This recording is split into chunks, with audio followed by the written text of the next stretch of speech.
SEER Foundation for the Blind. You are watching English Grammar and Writing Skills course from the platform of SEER Foundation for the Blind. बिस्मिल्लाहिर्रहमानिर्रहीम रब्बी शरहली सदरी वयस्सिरली अमरी वहलुल उक़दतम मिन लिसानी यफ़क़हू क़ौली अस्सलामु अलैकुम dear students, I hope you are doing well. Welcome to today's class of the English language skill course. Let's get started. Over to Sir Shahriyar. अस्सलाम वालेकुम respected team members and dear students. उम्मीद है तमाम team members और students खैर वाफियत से होंगे। तो जो हमारा अगला मॉड्यूल है वो फ्रेजेस और क्लॉजेस हैं और उसके अंदर फिर टाइप्स ऑफ सेंटेंसेस हैं विद रिस्पेक्ट टू स्ट्रक्चर। ठीक है, सबसे पहले हम फ्रेजेस और क्लॉजेस करते हैं क्योंकि टाइप्स ऑफ सेंटेंसेस आपको उसी टाइम समझ आएंगी जब आपको क्लॉज की समझ आएगी कि क्लॉज डिपेंडेंट कौन सी है, इंडिपेंडेंट कौन सी है, रिलेटिव कौन सी है, ठीक है, डेमोन्स्ट्रेटिव कौन सी है। तो फिर ही आपको जो हमारे पास सेंटेंसेस हैं, सिंपल है, कंपाउंड है, कॉम्प्लेक्स कंपाउंड है या कंपाउंड कॉम्प्लेक्स दोनों कह सकते हैं। अच्छा, उनकी किस तरीके से आपको आइडेंटिफिकेशन होगी वो क्लॉज को आइडेंटिफाई करने के बाद। अच्छा जी, सबसे पहले हम पढ़ते हैं फ्रेज। फ्रेज क्या होती है? इसकी पहले मैं आपको डेफिनेशन बता देता हूँ। अ phrase is a group of at least two words. ठीक है, सिर्फ इस पे फोकस नहीं करना, पूरी डेफिनेशन पे फोकस करना। फिर उम्मीद है कि फ्रेज के हवाले से कम बेसिक आपका सवाल नहीं रहेगा। A phrase is a group of two or more related words acting as a unit in a sentence. ठीक है, यानी to or more related words हैं लेकिन वो एक्ट कैसे कर रहे हैं? सिंगल यूनिट के तौर पे, एक यूनिट। ठीक है, और दूसरी चीज, a phrase does not contain both a subject and a finite verb. ठीक है, therefore it does not express a complete thought. ठीक है जी, verb उसमें हो सकता है लेकिन finite verb नहीं होगा सब्जेक्ट और verb के साथ, क्योंकि अगर उसमें अपना सब्जेक्ट और अपना वर्ब हो गया तो वो फ्रेज नहीं रहेगी, वो बन जाएगी क्लॉज। और ये हम आगे पढ़ेंगे क्लॉज क्या होता है। क्लॉज की पहली निशानी यही है, उसका अपना सब्जेक्ट और अपना वर्ब है।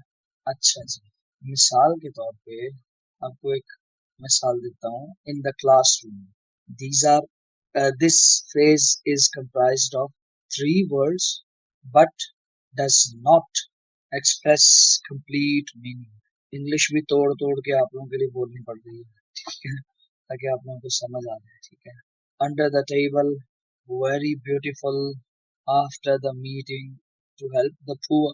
इस तरह के जो सारे वर्ड्स हैं वो फ्रेज की कैटेगरी में। ठीक है, the examples that I have given you so far do not expresses complete ideas. इस तरह लग रहा है कि मतलब I have randomly picked different words and I am teaching you these things, but those words does not express the entire meaning. अब phrase की characteristics क्या होती हैं? एक फ्रेज कम से कम 2 या 2 से ज्यादा वर्ड्स पे मुश्तमिल होती है। एक, दूसरी बात क्या है, वो अक्सर फंक्शन कर रही होती है वन पार्ट ऑफ स्पीच। ठीक है, इन द क्लासरूम ये वन पार्ट ऑफ स्पीच होगा, लेकिन अब आपने इसको लफ्जों के साथ कंफ्यूज नहीं करना। अब लफ्जों में इन प्रपोजिशन है, द डिटर्मिनर है और क्लासरूम कंपाउंड नाउन है। ठीक है, अब लेकिन आप लोगों ने फ्रेज को उसके कॉन्टेक्स्ट में समझना है। ठीक है, अच्छा जी, 2 हो गए हमारे पास कैरेक्टरिस्टिक्स। एक तो हो गया जनाब 2 और मोर वर्ड्स की होती है, 2 या 2 से ज्यादा, और एक पार्ट ऑफ स्पीच के तौर पे काम कर रही होती है। तीसरा क्या होता है जी? No complete subject verb combination. ठीक है, ये डेफिनेशन से कैरेक्टरिस्टिक्स निकालनी है। ठीक है, वैसे ये एक क्रिटिकल थिंकिंग का पार्ट है कि आप कैरेक्टरिस्टिक्स या फीचर्स को कहाँ से निकालते हैं, कैसे निकालते हैं, तो खैर ये एक अलग चीज है।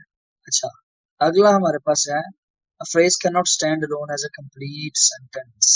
ठीक है, बट अगला है it adds meaning to a sentence. Meaning जो है ना वो जरूर प्रोवाइड करती है। For example, the students are studying in the library. अब मैं उठा के इन द लाइब्रेरी को अलग कर दूं तो कोई मीनिंग दे रहा है? नो। लेकिन जब इसको स्टूडेंट्स आर स्टडीइंग के साथ मिला दूंगा तो the students are studying in the library, it conveys a complete idea. और जो इन द लाइब्रेरी है वो एडवर्बियल फ्रेज है, क्योंकि ये बता रही है कि स्टूडेंट्स कहाँ पे स्टडी कर रहे हैं, और ये एडवर्बियल फ्रेज ऑफ प्लेस है, याद रखिएगा। अच्छा जी, और क्या आपको इसमें बताना जरूरी है टाइप्स से पहले?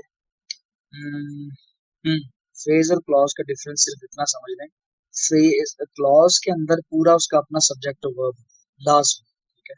अगर नहीं है तो समझो वो क्लॉज है, और अगर सब्जेक्ट वर्ब नहीं है लेकिन फिर भी वो सिंगल यूनिट है तो समझ लेना फ्रेज है।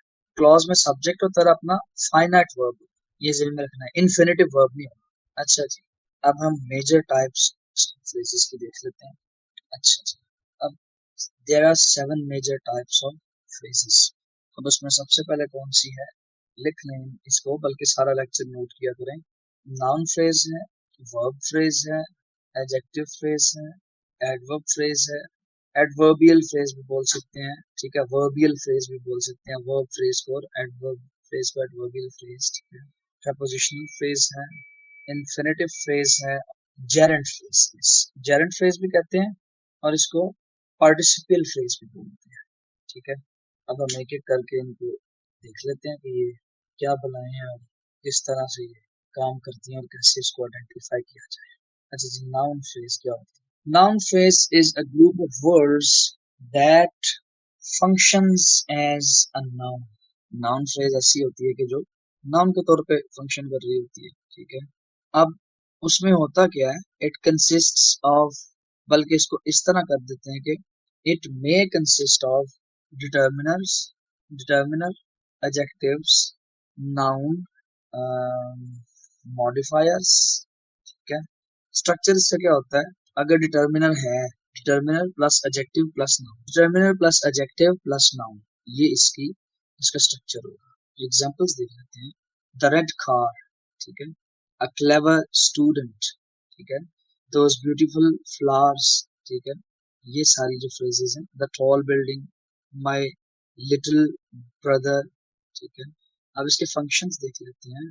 ये या तो सब्जेक्ट के तौर पे आती है, ठीक है, जैसे नाउन सब्जेक्ट के तौर पे आती है, ठीक है। जो जो फंक्शंस नाउन के हैं वही वही फंक्शंस इस फ्रेज के, जैसे the tall boy won the race. अब द टॉल बॉय क्या है, नाउन फ्रेज है, ठीक है।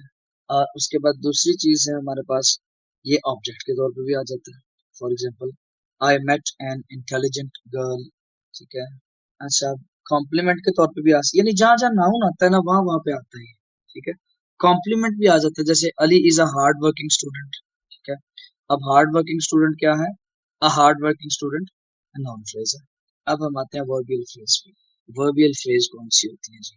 वर्बियल फ्रेज सिंपल वो फ्रेज होती है कि जो it consists of a main verb और वन और मोर हेल्पिंग ऑक्सिलरी और हेल्पिंग और ऑक्सिलरी वर्ब्स, ठीक है, ये होता है। मिसाल के तौर पे इज राइटिंग, ठीक है, हैज कंप्लीटेड, ठीक है जी, विल बी वर्किंग, ठीक है। इसका फंक्शन क्या होता है, ये सारे जो वर्ब हैं, जो वर्ब के फंक्शन है वही होंगे। अगर अलग अलग फिर बताऊंगा तो मेरे ख्याल है टाइम हम बचाते हैं अपना। जैसे she has been studying for 3 hours, has been studying क्या हो गया, फ्रेज हो गया। They will arrive tomorrow, will arrive क्या हो गया, वर्बियल फ्रेज हो गई। अच्छा जी, नेक्स्ट नेक्स्ट हमारे पास है एडजेक्टिव फ्रेज। ये मॉडिफायर के तौर पे इस्तेमाल होती है, ठीक है। जो जो काम एडजेक्टिव के हैं वो काम ही एडजेक्टिव फ्रेज के हैं। इट मॉडिफाइज अ नाउन और प्रोनाउन, ठीक है। Examples, full of hope, rich in minerals, fond of music, ठीक है। मिसाल के तौर पे the boy in the blue shirt is my brother, ठीक है। He is fond of music, ठीक है। I am proud of his success. He is eager to learn English. Eager to learn क्या हो गया, adjective। अच्छा, the boy in the blue shirt is my brother, ठीक है। In the blue shirt describe कर रहा है boy को, ठीक है। अच्छा जी, अब हमारे पास अगली जो है वो adverbial phrase है, और एडवर्बियल फ्रेज को हम आज का जो है ना वो लास्ट पॉइंट रखते हैं। उसके बाद नेक्स्ट क्लास में बाकी की जो फ्रेज की टाइप्स हैं वो, और इंशाल्लाह कोशिश करेंगे क्लॉजेस की भी टाइप्स हम कर लें। अच्छा जी। An adverbial phrase modifies a verb, an adjective or another adverb. ठीक है, ये adverb का भी यही काम है। और ये questions को आंसर करती है। ठीक है, how, when, where, why, to what extent। ठीक है, for example, in the morning with great care, जैसे they arrived in the evening। ठीक है, वो कब आए। ठीक है, she spoke with confidence without hesitation। ठीक है, he runs very quickly, very quickly। ठीक है, ये adverbial phrase है। अच्छा, अब हमारे पास जो नेक्स्ट है वो है prepositional phrase, जो नेक्स्ट टाइप है। अब prepositional phrase क्या होती है? सिंपल इसकी डेफिनेशन है, prepositional phrase begins with a preposition and ends with its object। ठीक है, स्ट्रक्चर इसका क्या होता है? preposition plus object. या एग्जाम्पल के तौर पे इन द रूम। ठीक है, on the table, under the tree. ठीक है, बिफोर सनराइज। ठीक है, इस तरह के। For example the cat is under the chair, we walked through the forest. अब इसमें जो थ्रू द फॉरेस्ट है that is a prepositional phrase। और इसी तरह cat is under the chair, the cat is under the chair, इसमें under the chair is a prepositional phrase। अच्छा, prepositional phrase जो है ना वो it can also function as an adjective, adverb। ठीक है, मिसाल के तौर पे जैसे the man in the black coat is my teacher। ठीक है, in the black coat क्या हो गया? prepositional phrase है, लेकिन ये adjective phrase भी है। ठीक है, इस चीज को याद रखना है। she sat on the sofa। ठीक है, ये adverb phrase है। क्यों? where did she sit? where का आंसर कर रही है। ठीक है, on the sofa। the cat is under the chair, again under the chair क्या है? एडवर्बियल फ्रेज है। जैसे she sat on the sofa, ये अगेन एडवर्बियल फ्रेज है। अच्छा, नेक्स्ट जो टाइप है वो हमारी है इन्फिनेटिव फ्रेज। अब इन्फिनेटिव फ्रेज कौन सी है? इन्फिनेटिव फ्रेज जो है ना वो टू और plus base form of verb या फर्स्ट फॉर्म ऑफ वर्ब वहां से शुरू होती है। यानी इसकी डेफिनेशन हो जाएगी an infinitive phrase begins with to plus base verb. और in it also may include objects और मॉडिफायर्स। ठीक है, मिसाल आगे देखते हैं। To win the match, to help the poor.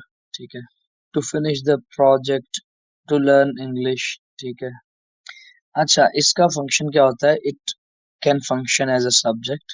ठीक है, जैसे टू फॉरगिव इज नोबल। ठीक है, ऑब्जेक्ट हो सकता है she likes to read novels. Adjective के तौर पे भी इस्तेमाल हो सकती है। For example I have a book to read. ठीक है, अब जो टू रीड है वो बुक को मॉडिफाई कर रहा है। एडवर्ब के तौर पे भी इस्तेमाल हो सकती है। He works hard he works hard to earn money. ठीक है, और नेक्स्ट जो हमारे पास टाइप है दैट इज पार्टिसिपियल फ्रेज, या इसको जेरेंट फ्रेज भी बोलते हैं। दोनों तरह से ये ठीक है, यानी दोनों जो नाम है वो एक ही टाइप ऑफ फ्रेज को रेफर करते हैं।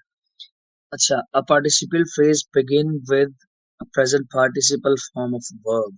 या अगर जेरेंट फ्रेज है, अगर इसको इस सेंस में देखना तो Geraint phrase begins with a gerund noun which is a present participle form of verb।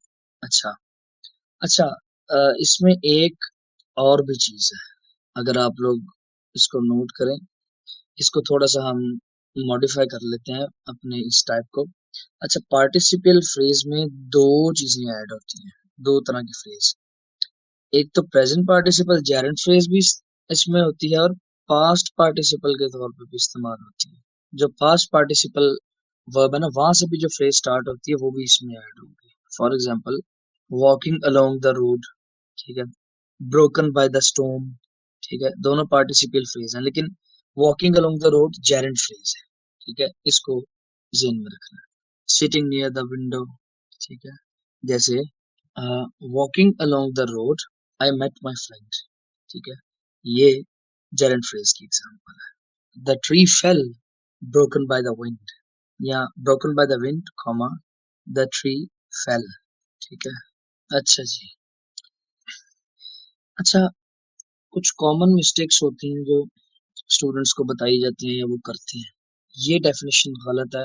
Phrase is a group of words without any verb, ये गलत है क्योंकि हमने पहले पढ़ लिया। ठीक है, अ फ्रेज क्या होती है? A phrase may contain a verb form but not a finite verb functioning with its own subject, यानी उसमें अपना सब्जेक्ट वर्ब नहीं होता, या सब्जेक्ट होगा वर्ब एब्सेंट होगा, या वर्ब होगा सब्जेक्ट एब्सेंट होगा, या दोनों अगर हैं भी हैं किसी हद तक।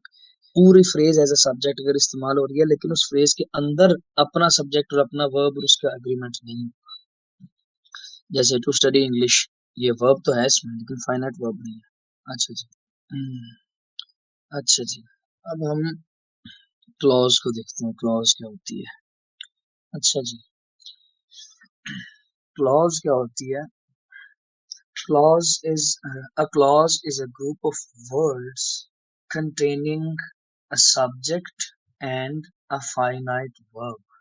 यानी क्लॉज का अपना सब्जेक्ट और अपना एक फाइनाइट वर्ब होता है, इनफाइनाइट वर्ब नहीं। ये ज़हन में रखना, इनफाइनाइट वर्ब भी हो सकते हैं क्लॉज में, लेकिन स्पेसिफिकली क्लॉज का जो उसमें फाइनाइट वर्ब होना और उसका सब्जेक्ट होना लाजमी है। अच्छा जी, अब फ्रेज क्या थी? A group of words without the combination of subject and a finite verb, उसका कॉम्बिनेशन नहीं होता, लेकिन फ्रेज क्लॉज में कॉम्बिनेशन लाजमी है। अब इंशाल्लाह इसमें हम लोग पढ़ेंगे क्लॉज क्या होती है, ये मैंने आपको बताया। ठीक है, और डिफ्रेंसिएशन बताया फ्रेज और क्लॉज में क्या है। ठीक है, अब उसमें identification of subject and verb ये आपको आनी चाहिए क्योंकि हमने स्ट्रक्चर ऑफ सेंटेंस में पढ़ा था सब्जेक्ट और वर्ब क्या है। अच्छा, अब क्लासिफिकेशन ऑफ क्लॉजेज ये देखेंगे हम इसके अंदर, फिर उसके बाद हम डिफरेंट टाइप्स देखेंगे डिपेंडेंट क्लॉज की। ठीक है, अच्छा क्लॉज क्या है? A clause is a group of related words that contains a subject and a finite verb. ठीक है, अच्छा, अब it may express a complete thought और एन इनकम्प्लीट थॉट, दोनों सूरतों में हो सकता है, क्योंकि कंप्लीट थॉट करेगी तो वो इंडिपेंडेंट हो जाएगी, इनकम्प्लीट करेगी तो वो डिपेंडेंट हो जाएगी, लेकिन बेसिक डेफिनेशन सेम है, उनका अपना एक अलहदा से सब्जेक्ट और वर्ब कॉम्बिनेशन इसका होता है एक क्लॉज में। मिसाल के तौर पे Ali is reading a book. ठीक है, अब इसमें अली सब्जेक्ट है, इज रीडिंग वर्ब है, इसका मतलब है जी ये क्लॉज है। बाद में देखेंगे इनकम्प्लीट है या इंडिपेंडेंट है या डिपेंडेंट है, इसकी क्लासिफिकेशन बाद में पढ़ेंगे। अभी देख रहे हैं क्लॉज है कि नहीं। बिकॉज इट वॉज रेनिंग, ठीक है, इसमें भी सब्जेक्ट और वर्ब दोनों है। व्हेन आई रीच्ड होम, ठीक है, आई सब्जेक्ट और रीच्ड जो है वो वर्ब हो गया, second form of verb. Who won the competition, who subject, one क्या हो गया, विन की सेकंड फॉर्म है, वर्ब हो गया। इन इसका मतलब ये सारी क्लॉजेस हैं। अच्छा, अब इनकी कैरेक्टरिस्टिक्स क्या है क्लॉज के, देख लेते हैं। A clause contains a subject, ठीक है, पहला। दूसरा it contains a finite verb, ठीक है। इट में एक्सप्रेस कंप्लीट और इनकम्प्लीट थॉट, ठीक है। अ क्लॉज में फंक्शन एज अ सेंटेंस और a part of a sentence, ठीक है। ये सारी इसकी कैरेक्टरिस्टिक्स हैं। अब हम थोड़ा सा डिफरेंस देख लेते हैं फ्रेज और क्लॉज में। फ्रेज में सब्जेक्ट प्लस फाइनाइट वर्ब का कॉम्बिनेशन नहीं होता जबकि क्लॉज में होता है, ठीक है। फ्रेज कभी भी मुकम्मल थॉट एक्सप्रेस नहीं करती, अकेली अगर खड़ी हो तो ये मीनिंग को ऐड करती है, तो इसका मतलब है, जबकि क्लॉज कंप्लीट थॉट एक्सप्रेस कर सकती है, पॉसिबिलिटी है। अच्छा, फ्रेज जो है वो one part of speech function करती है, जब क्लॉज है वो सेंटेंस और पार्ट ऑफ सेंटेंस फंक्शन करती है। पूरा जुमला भी हो सकता है क्लॉज, एक पार्ट भी हो सकता है, और उसके अलावा as one part of speech भी कर सकती है। लेकिन जो फ्रेज है वो सिर्फ only one part of speech के तौर पे फंक्शन करती है। अच्छा, फ्रेज की एग्जांपल हमने पढ़ी है काफी। In the morning, no subject no finite verb, ठीक है। क्लॉज क्या होगी? When the morning came, the morning आ गया, ठीक है, और केम क्या हो गया? केम वर्ब हो गया। अच्छा, आप लोगों को ये मैंने बताया था कि फाइनाइट और नॉन फाइनाइट वर्ब क्या होती है, कौन कौन से होते हैं। दोबारा हम रिपीट कर लेते हैं। एक जो फाइनाइट वर्ब है ना, इट शोज द टेंस, जैसे ही अराइव्ड, सिंपल पास्ट या पास्ट इंडेफिनिट। और दूसरा फाइनाइट वर्ब क्या होता है? It agrees with the subject, ठीक है, जैसे ही अराइव्स, ठीक है। अब ही अराइविंग नहीं होगा, या ही अराइव नहीं होगा। जैसे ही इज अराइविंग, ठीक है, ही एम अराइविंग या ही आर अराइविंग रॉन्ग हो जाएगा, ठीक है। तो एग्री हमेशा सब्जेक्ट वर्ब के साथ, वर्ब को सब्जेक्ट के साथ करना चाहिए, वो फाइनाइट वर्ब होता है। तीसरी बात ये है कि it can also serve as a main verb of the clause, यानी मेन वर्ब के तौर पर भी इस्तेमाल हो सकता है। नॉन फाइनाइट वर्ब क्या होता है? Non finite verb does not show tense, ठीक है, ये टेंस नहीं शो करता। जैसे टू राइट, कोई टेंस नहीं शो कर रहा, राइटिंग, रिटन, ठीक है, ये नई टेंस शो कर रहे हैं। जबकि इनके साथ for example he is writing a letter, अब इज राइटिंग ये दोनों मिलके फाइनाइट वर्ब बन रहे हैं, खाली राइटिंग नहीं बनेगा। या he has finished his assignment, अब खाली finished is not a finite verb, has finished, ठीक है, क्योंकि खाली फिनिश्ड ये नहीं बताएगा कि कौन सा, क्योंकि फिनिश्ड सेकंड फॉर्म भी हो सकती है, थर्ड भी हो सकती है, जब तक जुमले में नहीं आएगा हमें पता नहीं चलेगा, ठीक है। अच्छा जी, अब हम क्लॉजेस की टाइप्स देख लेते हैं। There are two major types of clause, ठीक है, there are two major types of clauses. पहली है इंडिपेंडेंट और दूसरी है डिपेंडेंट। अच्छा, इंडिपेंडेंट को प्रिंसिपल क्लॉज भी कहते हैं, मेन क्लॉज भी कहते हैं, तीनों नाम एक ही हैं। दूसरी जो क्लॉज है उसको बोलते हैं डिपेंडेंट क्लॉज। अब डिपेंडेंट क्लॉज की आगे से टाइप्स हैं, ये हम पढ़ते हैं, पहले इंडिपेंडेंट क्लॉज समझ लेते हैं। in an independent clause contains a subject and a finite verb, ठीक है, एक चीज, एक पॉइंट। दूसरा है it expresses a complete thought, तीसरा है it can stand alone as a sentence।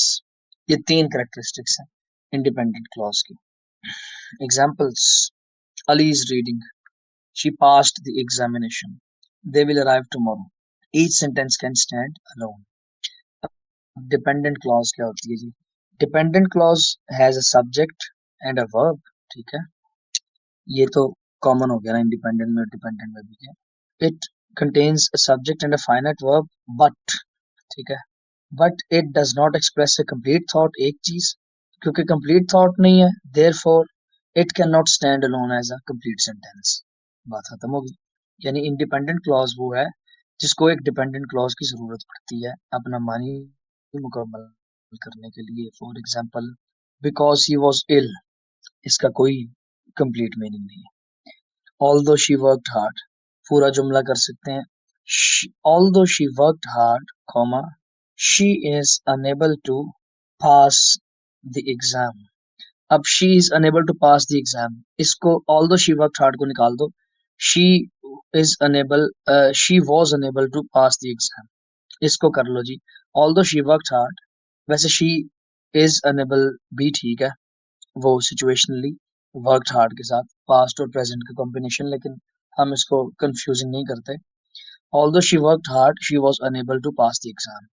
अब she was unable to pass the exam, ये जुमला बिल्कुल कंप्लीट है, कंप्लीट थॉट है, इसका मतलब ये इंडिपेंडेंट क्लॉज है। ऑल्दो शी वर्कड हार्ड, ये डिपेंडेंट क्लॉज है। When I reached home, dependent clause, नहीं पूरा मानी दे रही, ठीक है।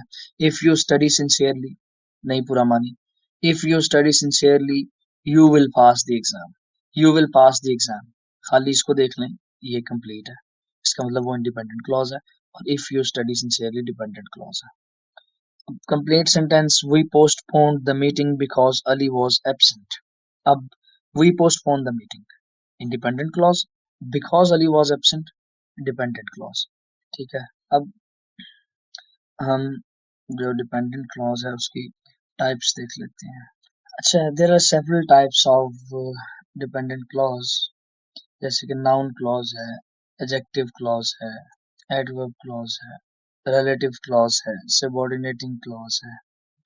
नाउन क्लॉज जो है वो it functions as a noun, ठीक है, it can be a subject, object, subject complement, ठीक है, object of a preposition. For example, subject के accordingly what he says is true. अब व्हाट ही सेज, अच्छा ये सेज नहीं होता, एस ए वाई एस, इसको सेज बोलते हैं। What he says is true, अब इसमें व्हाट ही सेज ये नाउन क्लॉज है। ऑब्जेक्ट के तौर पे कैसे नाउन क्लॉज इस्तेमाल होती है? I know that he is honest, ठीक है, ये ऑब्जेक्ट के तौर पर इस्तेमाल हो रही है नाउन क्लॉज। सब्जेक्ट कॉम्प्लीमेंट क्या होगी? The fact is that he is innocent, we are worried about whether he come, ये एग्जांपल है ऑब्जेक्ट ऑफ प्रपोजिशन की। अच्छा जी, the next one is adjective clause. अब एडजेक्टिव क्लॉज क्या होती है? इट मॉडिफाइज अ नाउन और अ प्रोनाउन, ठीक है।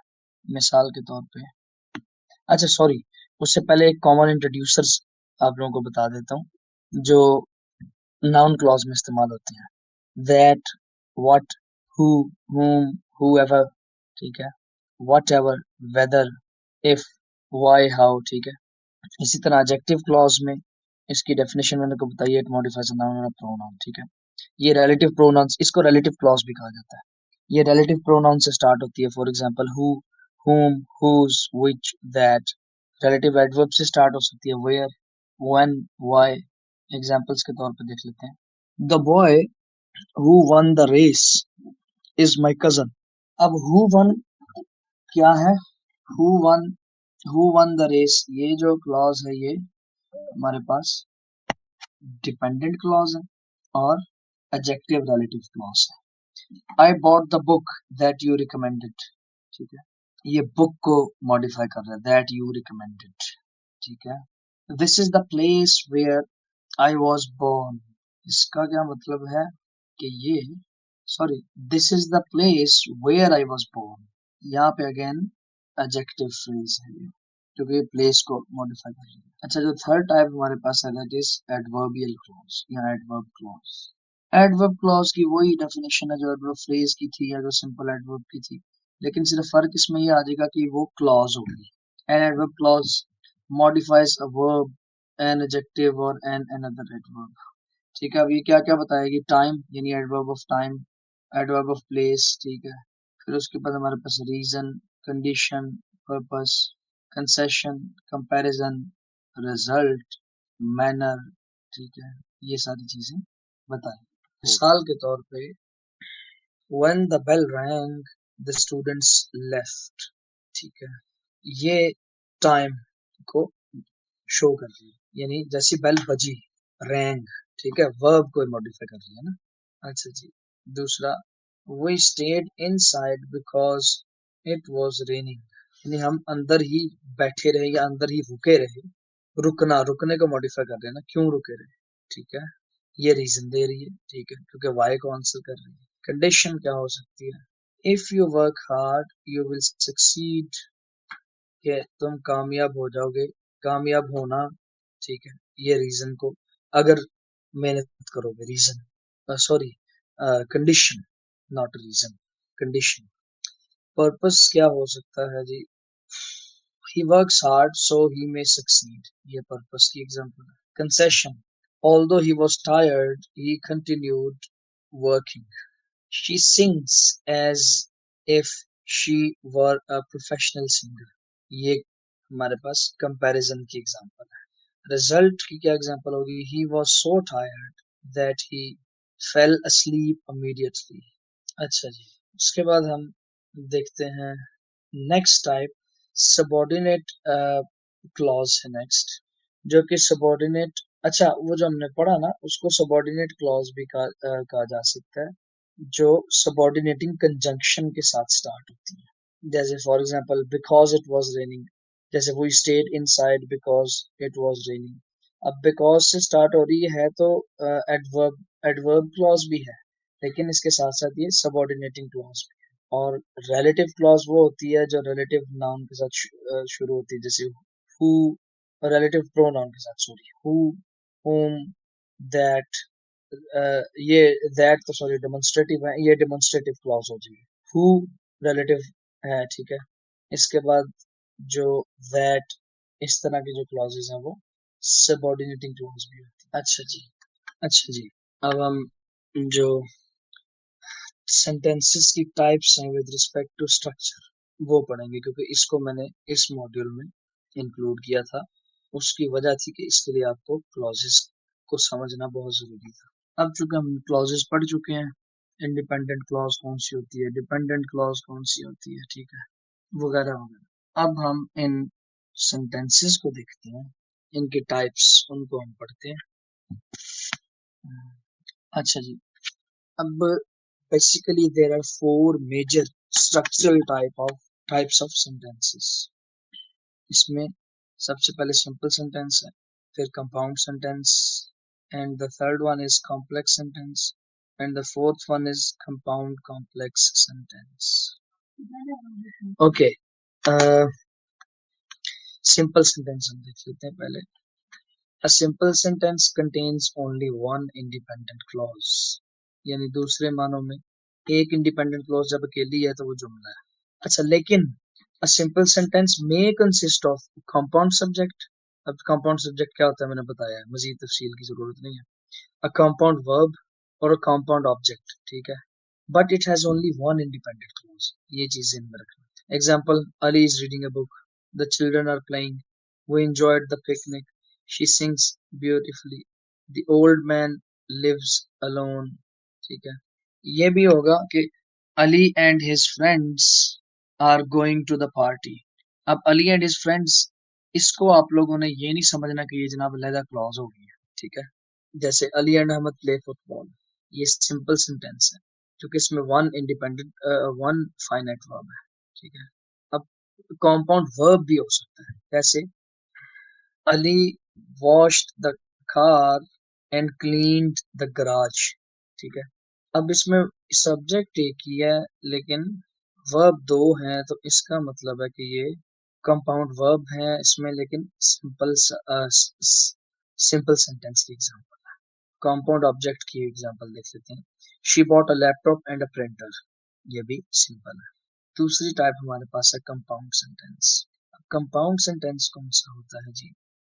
A compound sentence contains two or more independent clauses separated by sorry a, a compound sentence contains two or more independent clauses joined by coordinating conjunctions or a semicolon, ठीक है. लेकिन उसमें यह होगा कि each clause can stand alone as a complete sentence. Coordinating conjunction की मैंने आप लोगों को बताया था, इसको याद रखने के लिए. फैन बॉयज, FANBOYS, F से फोर, A से एंड, N से नोर, B से बट, O से और, Y से यट, S से सो. स्ट्रक्चर इसका क्या होगा? Independent clause plus coordinating conjunction plus independent clause. Examples देख लेते हैं. Ali studied hard and he passed the examination, ठीक है. She was tired but she continued working. दूसरी example, work hard or you will fail. तीसरी example, the weather was cold yet we went outside. Next example, I was hungry so I cooked dinner. Semicolon कैसे use होता है? The rain stopped, we continued our journey. अब semicolon इस्तेमाल क्यों होता है, ये बहस है पंक्चुएशन की.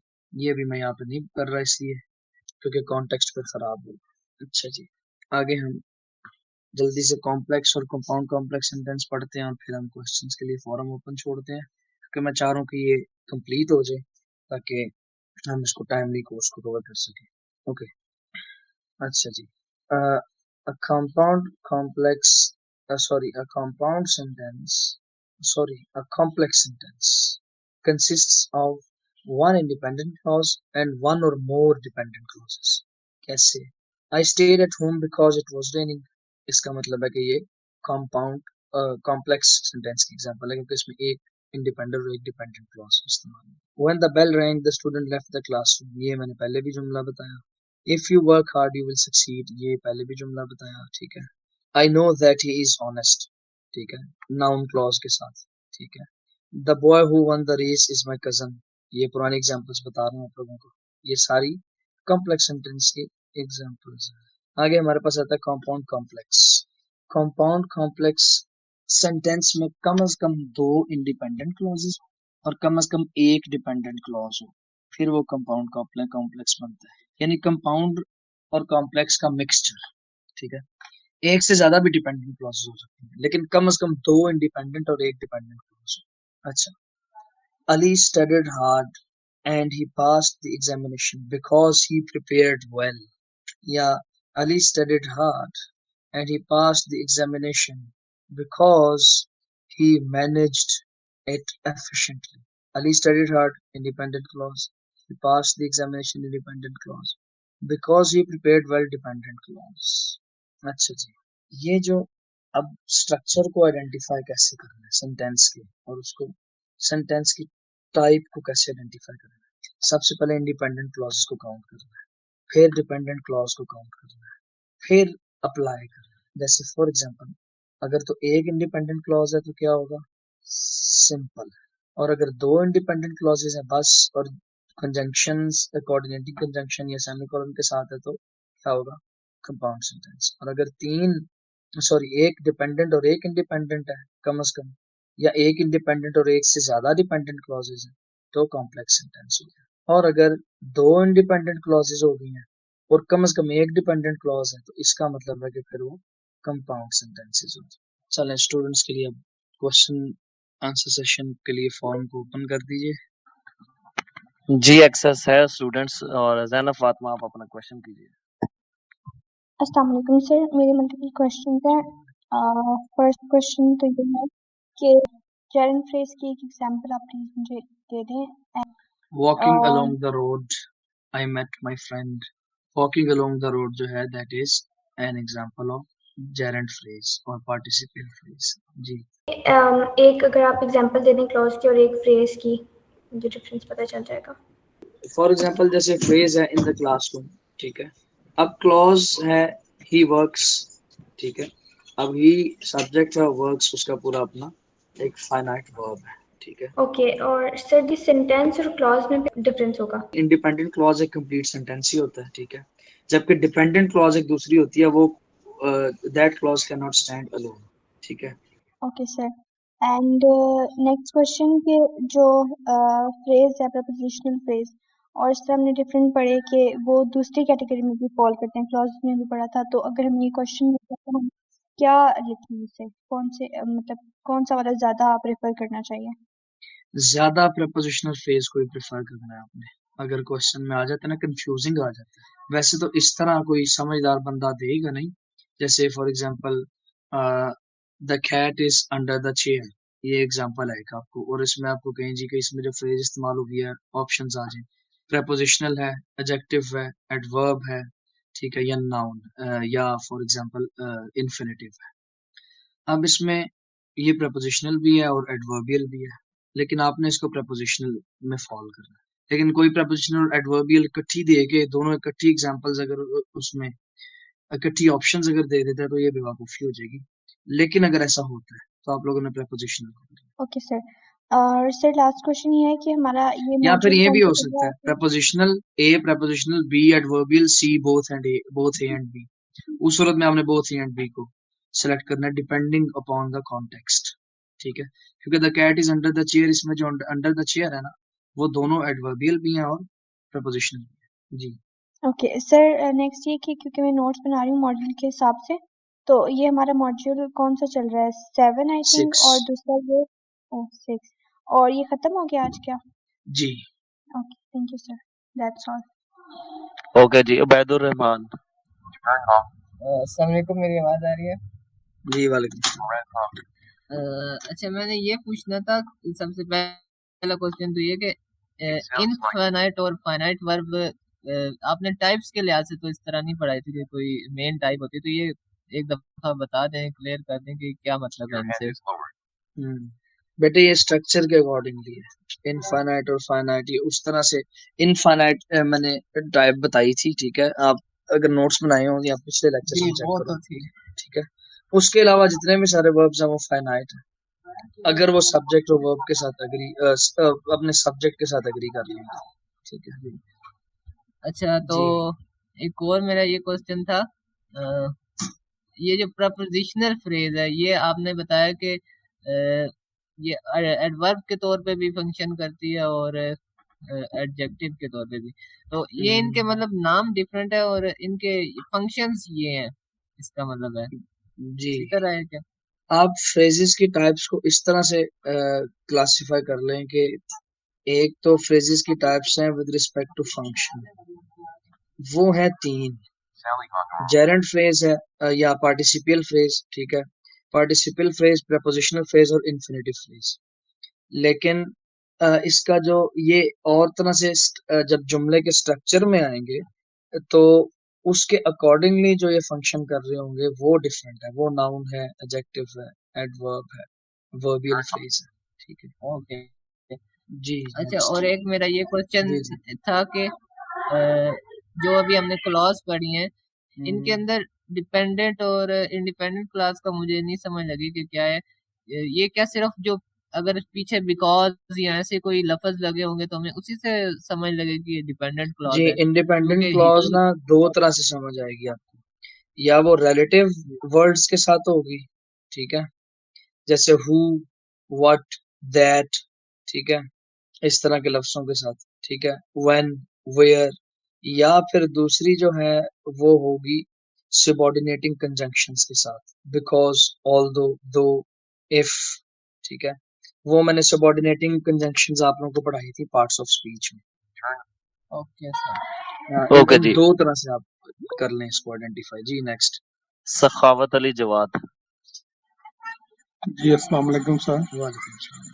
सर ये कम्प्लेक्स कंपाउंड सेंटेंसेस है ना, इनकी नहीं प्लीज अगर इसे एलाबोरेट मजीद कर दें तो। बेटे कॉम्प्लेक्स कंपाउंड या कंपाउंड कॉम्प्लेक्स, ठीक है, दोनों एक ही के नाम है, उल्टा सीधा करके इसको बस बनाया।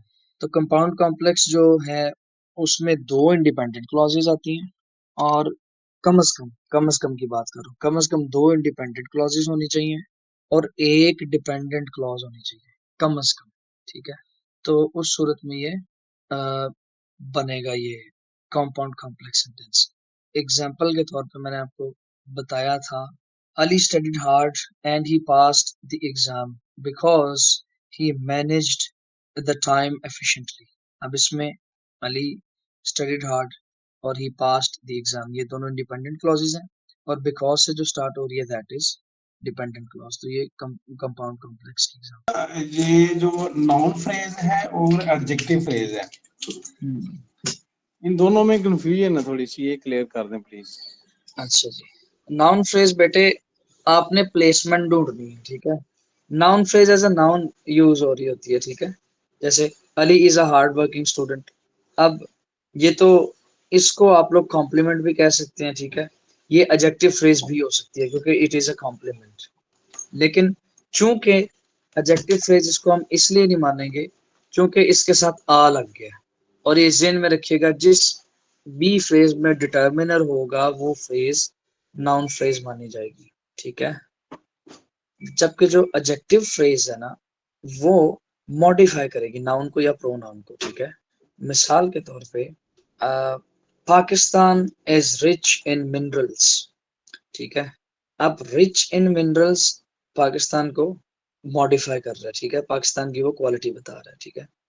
तो इस तरह से डिफरेंस इसका आप लोगों ने देखना है कि आया कि वो मॉडिफाई कर रहा है, आपको जो मसला हो रहा है वो कॉम्प्लीमेंट्री फ्रेज में या कॉम्प्लीमेंट्री जो नाउन फ्रेज होती है जो कॉम्प्लीमेंट होता है, और एडजेक्टिव फ्रेज में मसला हो रहा है, मुझे जहां तक समझ आई है।